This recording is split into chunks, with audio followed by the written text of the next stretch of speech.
Before I start this lesson, I have to give all praise and glory and honor to Yahweh Ba'Shem, Yahshai Ba'Shem, Ruach HaKodesh.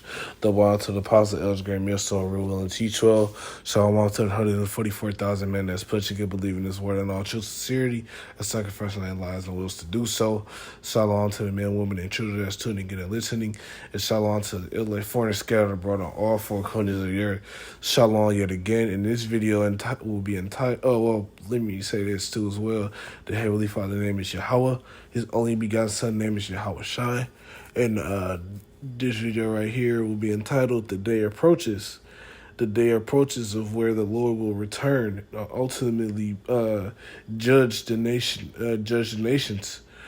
And as each and every day goes by, we're coming closer and closer into the omnipotent Yahweh Shai, the Prince, the Kings of Kings, the Lord of Lords, the Prince of Peace will return, which is Yahweh Shai.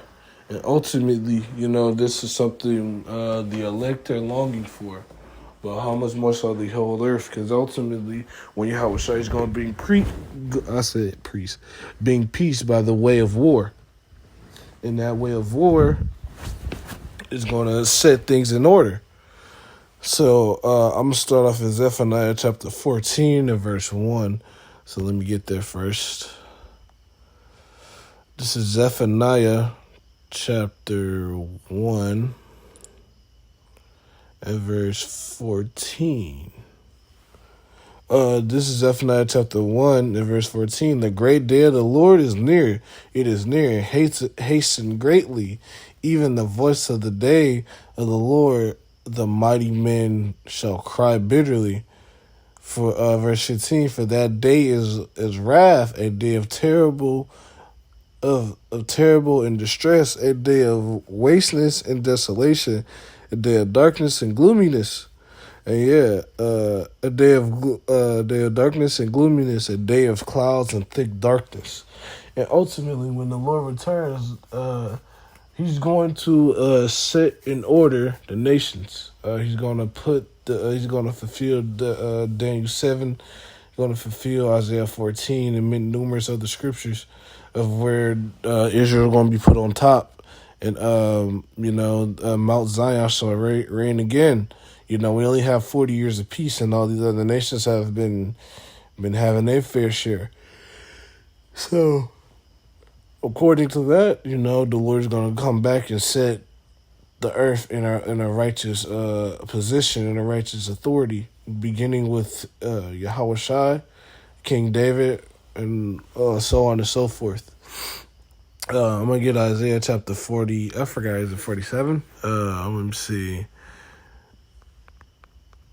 Let me see.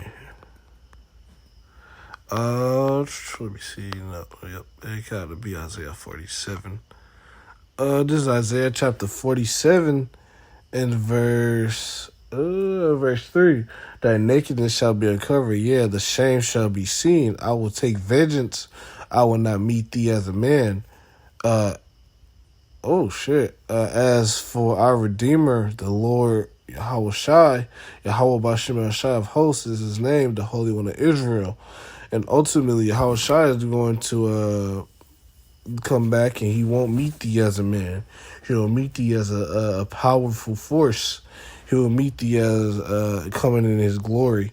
And ultimately, that, like it says in Zephaniah, the day of the Lord is going to be a day of darkness and gloominess. So this misconception of when the Lord comes back, he's going to bring peace.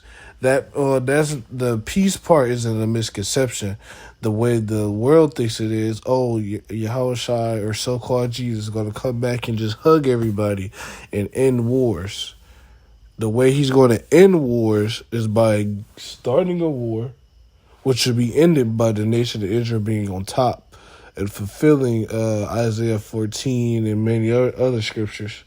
So actually, I'll go to Isaiah 14 because ultimately this is some of the things that some of the many things that the heathen do not like to discuss or talk about or speak on or even utter. So this is Isaiah chapter 14 and verse 1. For the Lord Yahweh will have mercy on Jacob and yet choose Israel. So those rats in our land are not the chosen people.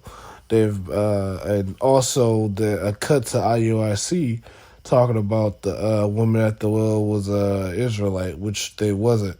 It was give or take, it was roughly 700 or so years between the Northern Kingdom being kicked out and Yahushua coming on the scene. So that was that's not factual. And now I'll do a video on that too, because I mean I don't want to. That's another video for another time. And yet choose Israel, set them in their own land, and the strangers shall be joined with them. And those strangers are talking about the Israelite foreigners, not the natural born Gentiles of other nations. And they shall be joined with them, and they shall cleave unto the house of Jacob. And the people shall take them and bring them to their own place, and the house of Israel shall possess them in the land of the Lord Yahweh for servants and handmaids. They shall take them captives, who captives they were, and they shall rule over their oppressors. And that's what heathen don't like. That's what Esau is trying to fight against. He's trying to fight against the day he'll be in shackles and chains, just like he had northern and southern kingdom in shackles and chains. Yep, and verse 3, and it shall come to pass in the day of the Lord Yahweh shall give thee rest from thy sorrow. And thy sorrow is going into the things that not just slavery, but the things where it's dealing with the suffering. That's why Yahweh has to come back and will come back to put an end to all of that. And from thy fear, from thy hard bondage where thou was made to serve. And ultimately, thou was made to serve. We was made to serve under all of these other nations. So therefore, to be told and said, oh, well, heathen gonna make it. I'd be damned if I rule in the kingdom next to a motherfucking Edomite. Ultimately, that's blasphemous. The nations will not be. If you're not of Israelite descent, you're fucked, and that's just how it is. Now I'm gonna go back. Now I'm going to go to Revelation chapter 1. This is Revelation chapter 1. And I start at verse 7. Behold, he come with clouds, and every eye shall see him. And they also which pierced him, and all kindreds of the earth wail because of him. Even so, Amen. And at the end of the day, the Lord is going to come back, and he's going to destroy those that pierced him in the reincarnation, and those that have oppressed the nation of Israel. So now that goes to Joel 3 as well. That goes into Joel 3, 2nd Esdras 13, and many other scriptures that shows that at the end of the day, the Lord's going to reign triumphant. I'm going to go to Daniel 7 now. Let me see. Daniel 7. This is Daniel chapter 7. I start at verse, let me see. Oh, what verse was that?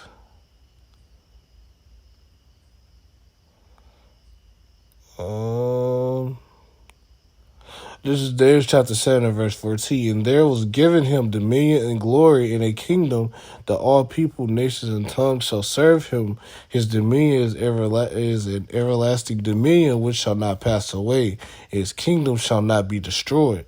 So, and also in that, ultimately, Daniel's 2 going to that also. That's that millstone that break the image of those kingdoms. That also goes into the kingdom of Yahweh B'Shem Yahushai. But in this Daniel 7, that goes along with that too. But in this Daniel 7, this is going to explain that at the end of the day, the Lord Yahweh B'Shem Yahushai, Yahweh Shai is going to be set up, and he will have the heathen under subjection, and have them in shackles and chains, as well as the other Israelites beginning with Yahweh Shai, King David, the elect, and so on and so forth, the apostles, and so on and so forth.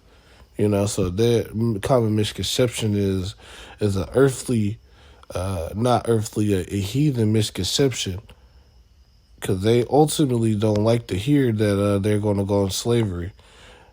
And obviously they will drink of the same cup we've drunk of. The afflictions, the sorrows, the pain, the constant fear of their life.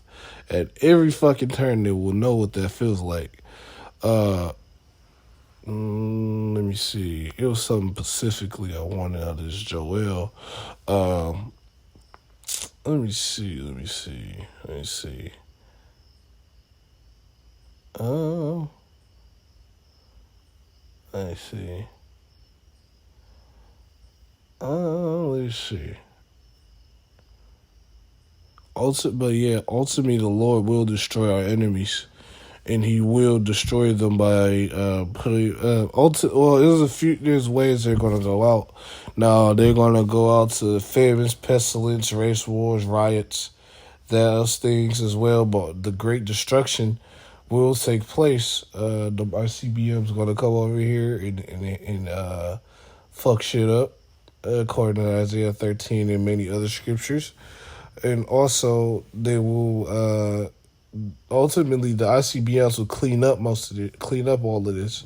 The laser beams for the chairs and the ICBMs will clean shit up because this will be a sacrifice, according to Isaiah 34 yet again.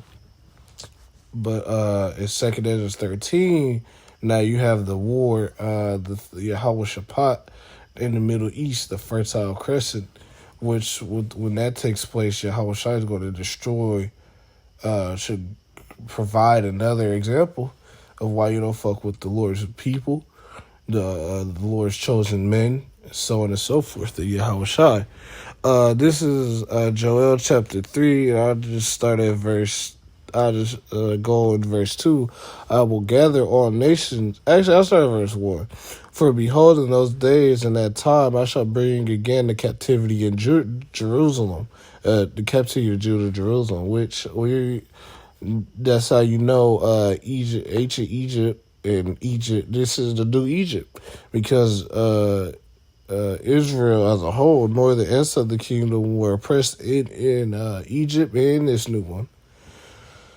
I will also gather all nations and bring them down into the valley of Hawashaphat and plead with them for my people, for my heritage Israel, whom they have scattered among the nations, and have parted my land. And ultimately, that's what's going to happen. The Lord's going to judge them in that valley, and He's going to destroy them. And as it says in 2nd Ezra 13, they does fight, but they were afraid. Yeah, they're gonna be afraid, but they're gonna be like fuck when they hit them. So at the end of the day, the Lord's gonna come back and restore the nation of Israel by the way of war. Let me see what else I had. Now I'm gonna finish up with this precept in Isaiah. I should have actually, this is Isaiah chapter 66 and verse 15. Because there's multiple ways of how this destruction is gonna happen. There are multiple ways leading up to the one big one. But this is Isaiah chapter 66 and verse 15 and 16. For behold, the Lord Yahweh will come with his fire, and his chariots like a whirlwind, to render his anger with fury and rebukes with flames of fire. For by fire and by his sword will the Lord plead with all flesh, and the slain of the Lord shall be many. And the slain of the Lord shall be many, because the Lord is going to collect bodies. So He's going to collect bodies by destroying all of those that oppose Him, and who's not, like the saying is, if you ain't gonna, you're gonna get down or lay down, and you're gonna get down by when you have the opportunity to. I'm gonna force you to lay down, and that's how the Lord's coming. Ain't no talking. The Lord will soon remove the prophets off of the streets, the elders and apostles and prophets off the streets, and now it's going to be time for the Lord to get ready to go, and it's just fastly approaching. So, Lord willing, this video is edifying, quick and straight to the point. And before I end this video, I'd like to give our praise to Yahweh Ba'Shem, Yahweh Shai Ba'Shem, Ruach HaKodesh. And Lord willing, this video was edifying, but on to the next one, Shalom.